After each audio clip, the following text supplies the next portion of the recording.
হরে কৃষ্ণ।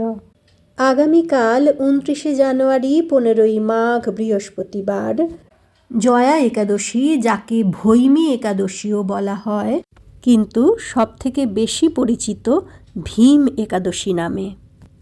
কয়েকটি তিথি আমাদের মানতে হয়, পালন করতে হয়। এর জন্য একটা প্রচলিত ছড়া আছে, শয়ন উত্থান পাশ মোরা, তার মধ্যে ভীমে ছোঁড়া। দুই ছেলের জন্মতিথি, অষ্টমী নবমী তিথি।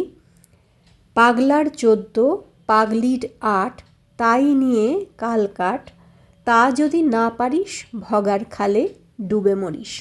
ভগার খাল হচ্ছে গঙ্গা। কিছু যদি না পারো তো গঙ্গা স্নান করো।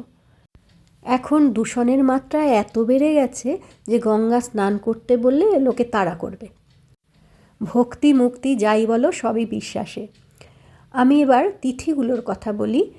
প্রতি মাসে 2টি পক্ষ এবং 2টি একাদশী, শুক্লপক্ষে একটি একাদশী, কৃষ্ণপক্ষে একটি একাদশী। নিয়মে সব একাদশী পালন করার রীতিই রয়েছে, কিন্তু তার মধ্যেও যদি কেউ বাঁচতে চায় যে কি না করলেই নয়, তার জন্য শয়ন, উত্থান, পার্শ্ব আর ভীম একাদশী। আর 2 ছেলের জন্মতিথি বলতে জন্মাষ্টমী, রামনবমী। পাগলার 14 বলতে শিব চতুর্দশী, পাগলির 8 বলতে দুর্গাষ্টমী। এই কখানি তিথি আমাদের পালন করতেই হয়। কিভাবে পালন করবেন, কি খাবেন কি খাবেন না আমি পরে বলে দিচ্ছি। আগে বলি ভীম একাদশীর কথা। কেন যে এই একাদশীকে ভীম একাদশী বলা হয়, এ নিয়ে অনেক গল্প রয়েছে। মাতা কুন্তী স্নান করতে শীত করছিল বলে রৌদ্রের তাতে তপ্ত লাঙলের ফলাখানা ভীম পুকুরের জলে দিয়ে দেবেন, আর বরুণদেব ঠান্ডা হওয়ার জন্য একাদশী ব্রত পালন করবেন। এ গল্প মুখে মুখে বেশ ছড়িয়ে পড়েছে। কিন্তু জয়া একাদশী, যা কিনা পাপ নাশ করে, সেই একাদশী ব্রতের মাহাত্ম্যের কথা আমি আজ বলবো। মাঘ মাসের শুক্লপক্ষের একাদশীকে জয়া একাদশী বা ভৈমী একাদশী বলা হয়। ভবিষ্যোত্তর পুরাণে এই একাদশীর কথা বলা আছে। শ্রীকৃষ্ণ উবাচ কথয়িষ্যামি রাজেন্দ্র শুক্লে মাঘস্যা বা ভবেৎ জয়া নাম্নীতি বিখ্যাতা সর্বপাপ হরাপরা পবিত্রা পাপহন্ত্রী চ পিশাচত্য বিনাশিনী নৈব তস্যা ব্রতে চিরণে প্রেতত্যং জায়তে নৃণাং। যুধিষ্ঠির মহারাজের বাক্যানুসারে শ্রীকৃষ্ণ বললেন, হে রাজেন্দ্র, মাঘ মাসের শুক্লপক্ষের সর্বপাপহারিণী জয়া নামে বিখ্যাত একাদশীর কথা বলবো। এই পবিত্রা পাপহারিণী পিশাচত্ব বিনাশিনী ব্রতের অনুষ্ঠান করলে কখনো প্রেতত্ব প্রাপ্ত হতে হয় না। প্রসঙ্গত বলি, একাদশী ব্রত অনাদিকাল থেকে চলে আসছে। শ্রী যুধিষ্ঠির মহারাজ ভগবান শ্রীকৃষ্ণকে বললেন, হে প্রভু, দেবতাদের প্রিয় একাদশী তিথি কী প্রকারে হলো তা আমাকে বলুন। ভগবান শ্রীকৃষ্ণ তখন একাদশী তিথির উদ্ভবের কথা বলেছিলেন। শ্রী শ্রী একাদশী ব্রত সর্বব্রত ও যজ্ঞ থেকে শ্রেষ্ঠ। আজ আমাদের আলোচ্য জয়া একাদশীর মাহাত্ম্য। যুধিষ্ঠিরের প্রশ্নের উত্তরে শ্রী ভগবান বললেন, হে রাজশ্রেষ্ঠ, মাঙ্গল্য পৌরাণিক কথা শ্রবণ করুন।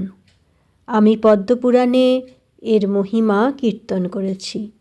একদা নাগলোকে ইন্দ্র রাজ্য করছিলেন। দেবগণও সেখানে সখ্যভাবে সেই মনোরম লোকে বাস করছিলেন। সেখানে সুধাপানাসক্ত ও অপ্সরাবর্গে পরিবেষ্টিত হয়ে দেবগণ বর্তমান ছিলেন এবং পারিজাত বৃক্ষে পরিশোভিত নন্দনকাননও শোভা পাচ্ছিল। নন্দনকানন হচ্ছে ইন্দ্রের উদ্যান এবং সেখানকার গাছ হচ্ছে পারিজাত। সেই পারিজাত বৃক্ষের অপূর্ব শোভা পাচ্ছিল। এমতো অবস্থায় পরমা সুন্দরী পুষ্পবতীকে দর্শন করে মাল্যবান কামে মোহিত হয়ে পড়েন। এই পুষ্পবতী, মাল্যবান কিন্নর কিন্নরী। নৃত্যরত অবস্থায় পরস্পরের প্রতি মোহিত হয়ে পড়ায় নৃত্যগীতে বিঘ্ন ঘটল। ইন্দ্র তাদের এই অবস্থা দেখে অভিশাপ দিলেন যে, হে মূঢ়, তোমরা দুইজনে আমার আজ্ঞা ভঙ্গ করিয়া পাপ কার্যে রত হইয়াছ, সেই জন্য তোমরা পিশাচ রূপ ধারণপূর্বক পিশাচ ধর্ম প্রাপ্ত হও। ইন্দ্রের অভিশাপ অনুসারে উভয়েই হিমালয় পর্বতে পিশাচযোনি প্রাপ্ত হল। নিজের কর্মফল ভোগ করতে হচ্ছে। একদিন তারা এই প্রকার জন্মের কথা চিন্তা করে দুঃখিত মনে কিছু খাওয়া দাওয়া করলেন না। সেই দিনটা ছিল একাদশী তিথি, কিন্তু তাদের সে বিষয়ে জ্ঞান ছিল না। যেমন শিবরাত্রিতে ব্যাধ নিজের অজান্তেই শিবরাত্রি ব্রত পালন করে ফেলেছিলেন, ঠিক সেই রকমই এরাও নিজের অজান্তেই একাদশীতে উপবাস করলেন। নিজের অজান্তে হলেও এই যে একাদশী তিথি পালন করলেন, তার জন্য এরা পিশাচত্ব থেকে মুক্তি পেলেন। দেবরাজ ইন্দ্র এদের পিশাচের শরীর নষ্ট হয়েছে দেখে জিজ্ঞাসা করলেন যে কি করে এমন হলো। তার উত্তরে তারা অজ্ঞাত অবস্থায় একাদশী পালন করেছেন এই কথা বললেন। তখন ইন্দ্র বললেন, তোমরা যখন হরিবাসর একাদশীর ব্রতের অনুষ্ঠান করিয়াছ ও হরিভক্তিপরায়ণ হইয়াছ, তখন তোমরা পবিত্র এবং আমার কাছে বন্দনীয়। যে সকল লোক হরিভক্তি ও শিবভক্তিতে রত, সেই সকল মানব আমাদেরও যে পূজ্য বলিয়া উক্ত হইবে, ইহাতে কোনোই সংশয় নাই। এক্ষণে তোমরা সুরভবনে যথা সুখে বিহার করিতে থাকো।